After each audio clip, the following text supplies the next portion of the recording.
It is time for the Virtual Photography Show, my weekly virtual photography showcase, which is currently based on Star Citizen, and will soon be moving to many other games. Now, this show features the shooters from my Discord channel, The Garden, which can be found by using !Discord in chat, or if you are on YouTube, by looking in the video description. You can join my Discord server, you can submit your own shots, you can get featured, you can even come on this show and join me for your own commentary if you'd like.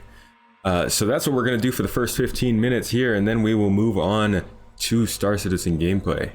But for YouTubers, let's get right on with that and get straight to the show, because you guys want to see the show. You don't want to hear about what we're going to do later. So, without further ado, we will be starting off here with Merlin Mages. And this shot is quite nice. It's a sunrise on Hurston, and it has a lot of depth to it. Good lighting. Obviously, everybody loves a good sunrise and sunset. And I like that it's just a very calm shot. A nice one from Merlin Mages. The next shot here is also from Merlin Mages. This one is the Carrack in actually an open canyon. This is a little visual glitch that CIG has had ever since they started the Planet Tech update in 3.10, but it looks really cool, and it's got everybody excited for canyons in game. Now, the graphics and the details aren't great on this canyon, but as you can see, it creates a very epic environment, and he took good advantage of that with the Carrack here. Next up is KC85 with a shot of the 890 jump landed on the Obsidian Fields of Microtech. And boy oh boy, this is it's a long shot. It's got that sort of fisheye effect, and it looks so clean.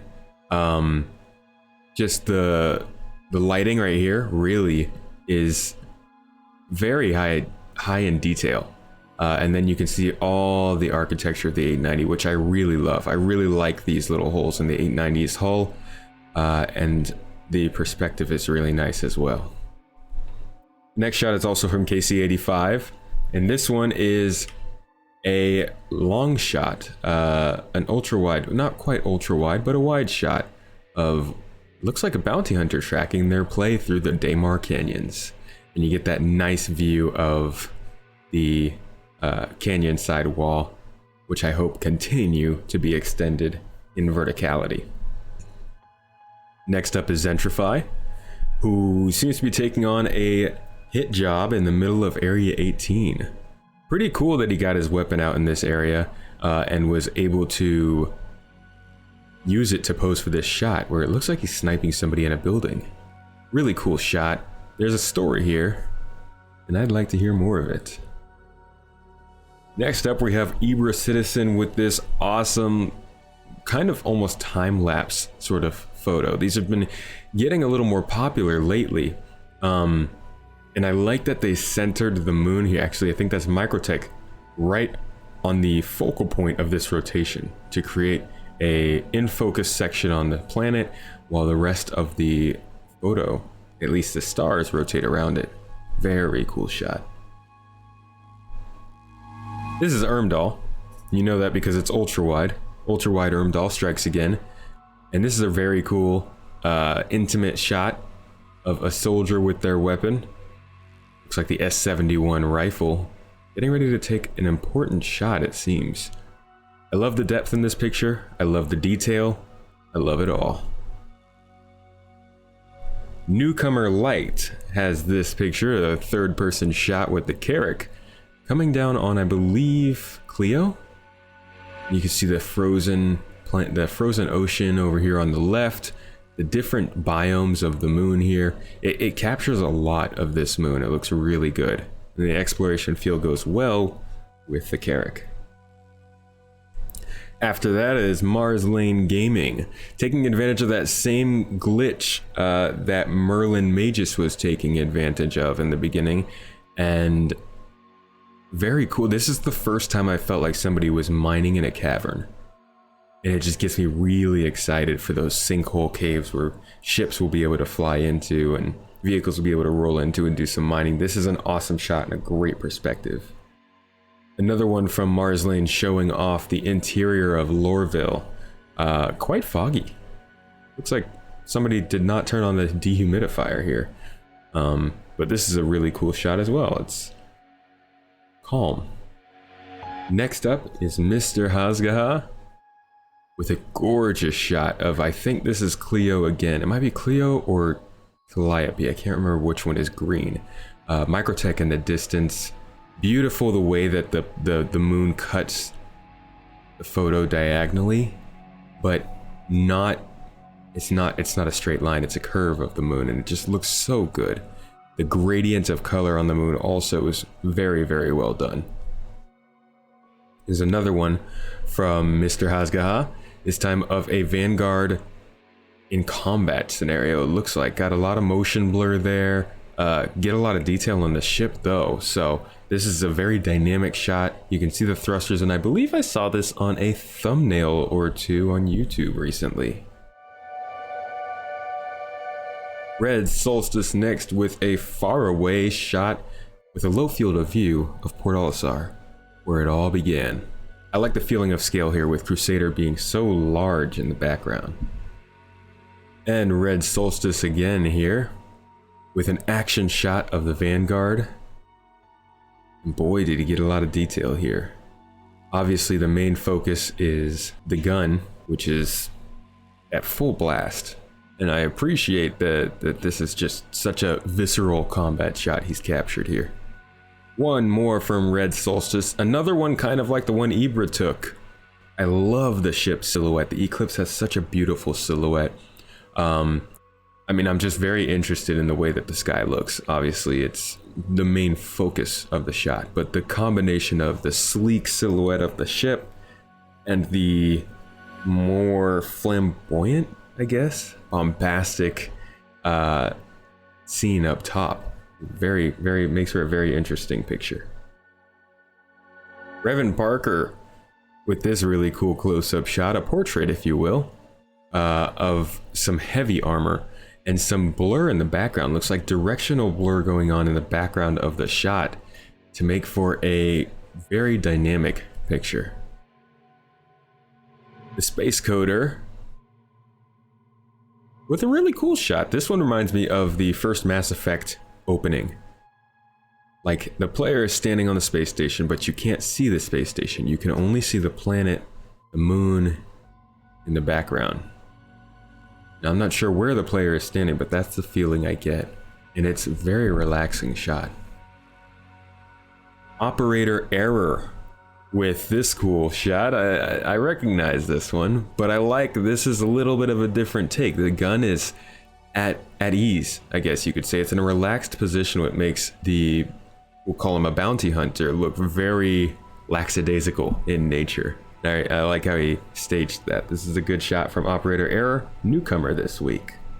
And another one from Operator Error, this time of a combat scenario. Two players coming down onto a moon's surface. Looks like they're getting ready to hunt somebody down or assault a base. There's a story here as well. Newcomer Yannick taking what looks like a medic who was a little late to the job and getting a nice photo, a silhouette, as he looks down at a dead body who unfortunately couldn't last long enough. But I like the subtle hint of the medical ship in the background there. Or actually no, I think that is a Cutlass Blue. Newcomer Vole here with a shot of a Herald skimming the surface of Hurston towards the sunset. I love the combination of colors here, the feeling of depth and movement, and the positioning of the ship. Here is a vertical shot, a portrait, black and white from Max Per,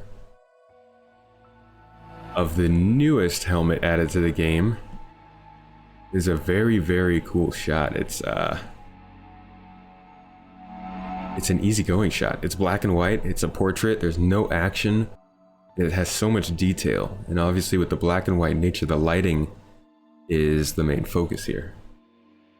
Another one from Max Purr. I've seen this style of shot just a couple times now from a few select photographers, and it's a very good looking shot, not only because of the border and the 3D effect that it gives, but also the background melds very well with the ship, which is incredibly clean, if I do say so myself.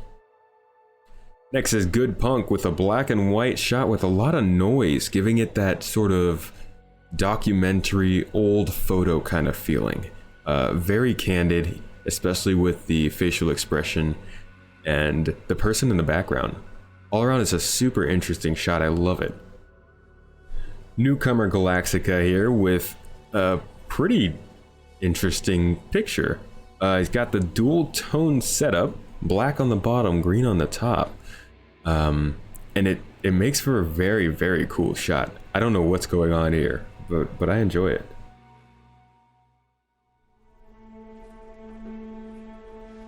Next is newcomer Commander J. Shepard with the favorite mole on the Citadel. No, I'm sorry. Every time I hear Commander Shepard, I have to make that joke.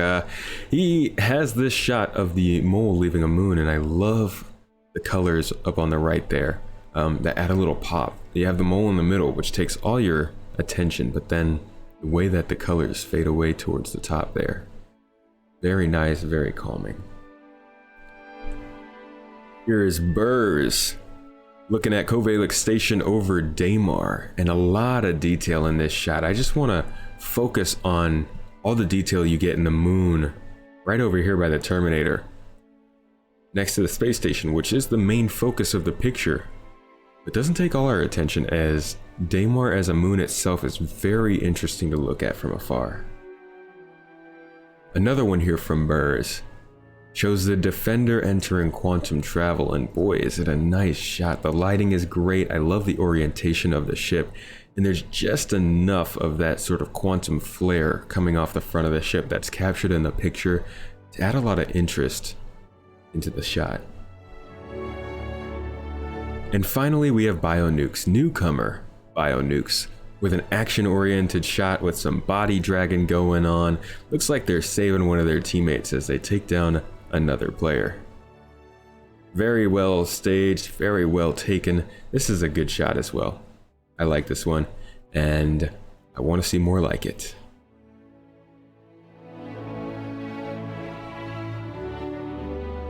And that about wraps it up for this week's episode.